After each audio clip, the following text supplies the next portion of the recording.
नहीं चाहिए ननद वाला ससुराल। कहते हैं हर घर में सबकी बराबर बात मानी जाए तो घर अच्छे से चलता है, लेकिन क्या हो जब एक घर में सिर्फ ननद अपनी चलाए। चलिए देखते हैं। ऐसे ही नंदिनी आज घर में चाप की सब्जी बना रही थी, तभी वहाँ रीमा आती है और उसको चाप बनाता देख लेती है। भाभी ये क्या, आप चिकन बना रही है?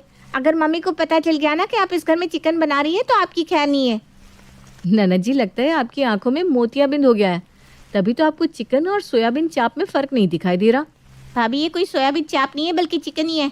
यहीं रुकिए, मैं अभी माँ को बात करके आती हूँ।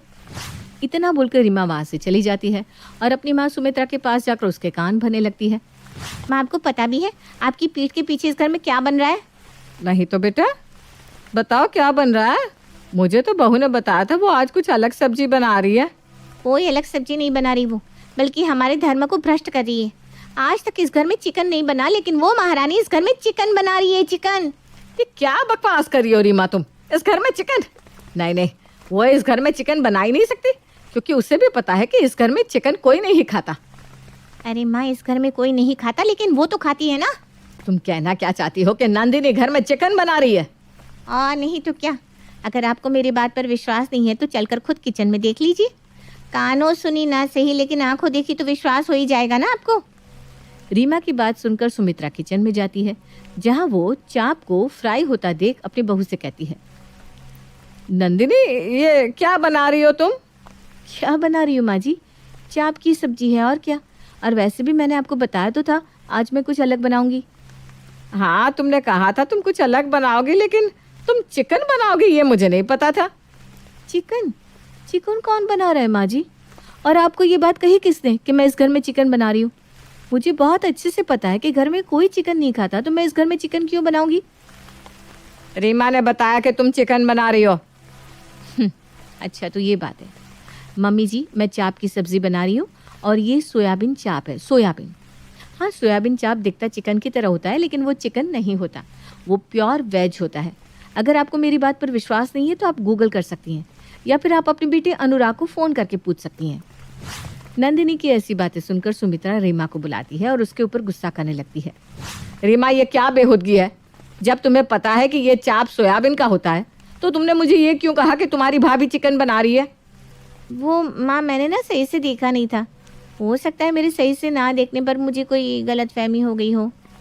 रहने दीजिए माँ जी, ननद जी से तो हमेशा गलतियाँ होती ही रहती हैं, इसलिए मुझे ना आदत हो गई है, और यही वजह है कि मैं ननद जी की बात का बुरा नहीं मानती। आप डाइनिंग टेबल पर इंतज़ार कीजिए, मैं अभी थोड़ी देर में खाना लगाती हूँ। नंदिनी की बात सुनकर रीमा और सुमित्रा दोनों ही डाइनिंग टेबल पर चली जाती हैं और कुछ देर बाद नंदिनी अपनी सास और ननद के लिए खाना लगाती है। खाना खाने के बाद अब सब लोग अपने अपने कमरे में चले जाते हैं। देर रात अनुराग घर आता है। अनुराग को देख नंदिनी उसके लिए खाना लगाती है और कुछ देर बाद वो कहती है, अनुराग जी, हमारी टीवी बहुत ज़्यादा पुरानी हो चुकी है, कभी कभी तो हमारी टीवी चलते हुए ही बंद पड़ जाती है, क्यों ना हम एक अच्छी डिजिटल टीवी ले लें? नंदिनी, तुम बोल तो बिल्कुल सही रही हो, लेकिन अभी मुझे समझ में नहीं आ रहा मैं टीवी खरीदूं या रीमा की शादी की सोचूं, क्योंकि तुम जानती हो ना उसकी शादी में भी हमें उसे दहेज देना होगा। आपकी बात बिल्कुल ठीक है अनुराग, लेकिन हम कब तक अपने घर का पुराना टीवी बार बार ठीक करवा कर देखेंगे? एक तो हमारे घर में वो छोटा सा टीवी, ऊपर से माँ जी को चश्मा भी लगा हुआ है। हाँ, तुम्हारी बात है सही, लेकिन तुम ये भी तो सोचो ना कि रीमा भी शादी लायक हो गई है, हमें उसकी शादी करनी होगी। वैसे भी मैंने रीमा के लिए एक रिश्ता देखा है, माँ से कल ही इस बारे में बात करूँगा। नंदिनी और अनुराग आपस में बात कर रहे थे और उनकी आपस की ये बातें दूर खड़ी रीमा सुन रही थी। अच्छा, तो मुझे इस घर से निकालने की बात की जा रही है। कोई बात नहीं, भैया माँ से शादी के बारे में बात करें उससे पहले मैं ही माँ के कान भर दूंगी। इतना बोलकर रीमा अपनी माँ सुमित्रा के पास चली जाती है और एक बार फिर अपनी माँ के कान भरने लगती है। माँ, आपको पता भी है आपकी बहू आपके बेटे के कान भर रही है। क्या बकवास करती रहती है रीमा तू? मुझे तो अब तेरी बात पर विश्वास ही नहीं होता।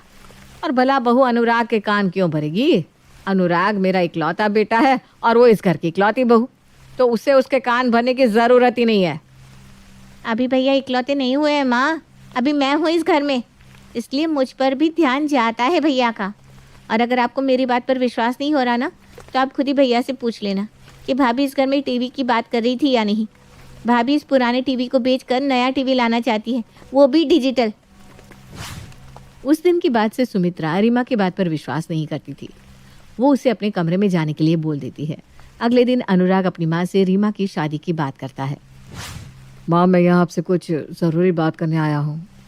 हाँ बेटा, बता क्या बात है। माँ, अब रीमा बड़ी हो गई है, समय के साथ उसकी उम्र भी बढ़ती जा रही है, इसलिए मैंने उसके लिए एक बहुत ही अच्छे घर का रिश्ता देखा है। जैसे अपना छोटा सा घर है ना, वैसे ही वो घर भी है। एक भाई और 2 बहन, पर लड़का बहुत अच्छा है, काफ़ी अच्छा कमाता है। एक बार आप देख लो, फिर मैं आगे बात करता हूँ। बेटा, मेरे देखने से क्या होगा, रहना और पसंद करना तो रीमा के ऊपर ही है ना। अब वो इस शादी के लिए हाँ करेगी तो ही तो शादी होगी। हाँ, तो ये फ़ोटो आप भी देख लो और रीमा को भी दिखा दो। लड़का बहुत अच्छा है माँ, कमाता भी बहुत अच्छा है, अच्छी फैमिली है, और मैं यकीन के साथ कह रहा हूँ कि रीमा इस लड़के के लिए मना नहीं करेगी। सुमित्रा अब लड़की की फ़ोटो दिखती है। सुमित्रा को रीमा के लिए वो लड़का पसंद आ जाता है, लेकिन जब सुमित्रा वो फ़ोटो लेकर रीमा के पास जाती है और उस लड़के का बायोडेटा उसे बताती है तो माँ, लड़का अच्छा है, अच्छा कमाता भी है, मुझे लड़का पसंद भी है, लेकिन मैं इस घर में शादी नहीं करूँगी। क्यों ननद जी, आप इस लड़के से शादी क्यों नहीं करना चाहती? क्योंकि इसकी 2 बहनें हैं। आप समझ रही हो भाभी, 2 ननद। मैं ननद वगैरह को नहीं झेल सकती। मैं उसी घर में जाऊंगी जिसमें इकलौता लड़का ही हो। रीमा, 5 उंगली एक बराबर नहीं होती। और क्या हुआ अगर उसकी 2 बहन है तो? अरे आज है, कल नहीं है। भाभी, आपको पता नहीं है ननद कितनी तेज़ होती है। सास बहू के बीच जितनी भी बहस होती है ना, उन सबके बीच ननद का ही किया कराया होता है। इसका मतलब तो ये हुआ कि मेरे और नंदिनी के बीच में जितनी भी लड़ाई होती है उन सब की आग तू ही लगाती होगी। माँ, मैं ऐसी नहीं हूँ। मुझे क्या मिलेगा मेरे घर में आग लगाकर? हाँ, तो इस लड़की की बहन भी ऐसी नहीं होंगी। देखो, संडे को लड़के वाले आ रहे हैं, इसलिए तुम रेडी रहना। और ये बात मैं खुद से नहीं बोल रही, बल्कि तुम्हारे भैया बोल कर गए। नंदिनी की बात सुनकर रीमा अपना मुंह बनाकर वहाँ से चली जाती है। शाम को नंदिनी अनुराग से कहती है, अनुराग जी, मैं क्या कह रही थी कि अब तो नंदिनी का रिश्ता भी पक्का हो जाएगा। अब उसकी शादी के लिए हम सामान लेंगे, तो क्यों ना हम अपने घर के लिए भी टीवी ले लें। अब कल को मेहमान आएंगे तो उनके सामने ये छोटा सा टीवी अच्छा थोड़ी ना लगेगा। नंदिनी की बात सुनकर अनुराग उसकी बात से सहमत होता है और अगले ही दिन वो एक बड़ा और महंगा टीवी लेकर आ जाता है अपने घर में। इतना बड़ा और महंगा टीवी देखकर रीमा एक बार फिर अपनी माँ के कान में बुदबुदाने लगती है। देखा माँ, क्या कहा था मैंने आपसे? कहा था ना, भाभी भैया को टीवी लेने के लिए फोर्स कर रही हैं। और देखो कितना बड़ा और कितना महंगा टीवी लेकर आ गए भैया। भाभी तो ज़रा भी नहीं सोचती कि भैया के ऊपर कितना प्रेशर है। अरे कल को मेरी शादी होगी तो उसमें भी तो खर्चा जाएगा ना। लेकिन नहीं, इन्हें तो अपनी ख्वाहिशें पूरी करनी है। अगर भैया टीवी नहीं लाते तो क्या बिगड़ जाता? रीमा की बात सुनकर सुमित्रा को गुस्सा आता है और वो गुस्से में अनुराग से कहती है, अनुराग, तूने इतना महंगा टीवी क्यों लिया और किसे दिखाने के लिए तू इतना महंगा टीवी लेकर आ गया? माँ जी, आप अनुराग जी पर इतना गुस्सा क्यों कर रही है? और वैसे भी ये टीवी मैंने मंगवाया है अनुराग जी से, क्योंकि अपना टीवी खराब हो रहा है। अपना टीवी छोटा भी है। इस संडे जब लड़के वाले हमारी रीमा को देखने आएंगे तो अजीब नहीं लगेगा इस छोटे टीवी के सामने बैठने में उन्हें? बहू, हमारी जितनी चादर होती है ना, हमें उतने ही पैर फैलाने चाहिए। और तू ये कैसे भूल गई कि कल को रीमा की शादी होगी, उसमें हमें दहेज भी देना होगा। अगर तू इसी तरह मेरे बेटे पर हर चीज़ के लिए प्रेशर बनाती रहेगी तो हम रीमा की शादी कैसे करेंगे? अपनी सास की ऐसी बातें सुनकर नंदिनी के दिल को बहुत ठेस पहुंचती है और वो ना चाहते हुए भी अब बोल पड़ती है, माँ जी माफ़ करना, पर आज पहली बार मैं आपको जवाब दे रही हूँ। ये जो टीवी आप देख रही है ना, हाँ, मैंने अनुराग जी को कहकर मंगवाया है, उनके पैसे से मंगवाया है। लेकिन आप बार बार जो ये बात कर रही है ना कि रीमा की शादी, तो मैं आपको बता दूं कि रीमा की शादी के लिए मैं अपनी एफडी तोड़वा रही हूँ। और ये टीवी मैंने अपने शौक के लिए नहीं, बल्कि इस घर की शोभा बढ़ाने के लिए मंगवाया है। अरे हमारे पास इतना बड़ा घर है लेकिन एक टीवी नहीं है। अगर मैंने एक टीवी मंगवा लिया तो कौन सा गुनाह कर दिया? नंदिनी के मुंह से ये सब जानकर रीमा और सुमित्रा को अपने कहे हुए शब्दों पर शर्मिंदगी महसूस होती है, जिसके बाद सुमित्रा अपनी बहू से माफ़ी मांगती है और रीमा भी अपनी हरकतों के लिए अपनी भाभी से माफ़ी मांगती है और चुपचाप इस शादी के लिए हाँ कर देती है। समय गुजरता है और गुजरते समय के साथ रीमा की शादी हो जाती है जहाँ उसकी एक नहीं दो दो ननद थी।